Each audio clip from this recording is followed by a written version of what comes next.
রায় এবং অনির্বাণের জীবনে আসতে চলেছে নতুন সদস্য, কিন্তু মিঠিঝোড়া ধারাবাহিকে আসবে এবার নতুন এক গল্প।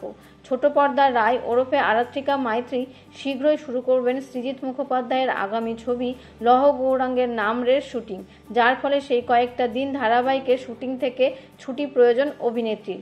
সেই জন্যই নাকি নতুনভাবে গল্পকে সাজানো হচ্ছে, যেখানে আরাত্রিকার দৃশ্য কম দেখানো হবে। তাই নতুন চরিত্রের আগমন হতে চলেছে মিঠিঝোড়া ধারাবাহিকে। অনির্বাণের কোনো এক পুরনো বান্ধবীর গল্প নাকি দেখা যাবে ধারাবাহিকের এই নতুন মোড়ে।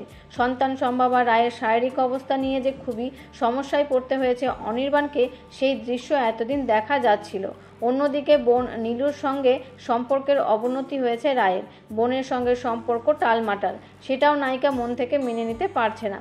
এরই মধ্যে নতুন কাহিনী বুনতে শুরু করেছেন পরিচালক। এই নতুন কাহিনীতে দেখা যাবে নতুন মুখ। আরাত্রিকার ছবির শুটিংয়ের জন্যই কিছুদিনের জন্য মিঠিঝোড়া ধারাবাহিক থেকে বিরতি নেবেন এই অভিনেত্রী। তো বন্ধুরা, বিনোদন জগতের এমনই নিত্য নতুন আপডেট পেতে চ্যানেলটিকে অবশ্যই সাবস্ক্রাইব করবেন। ধন্যবাদ।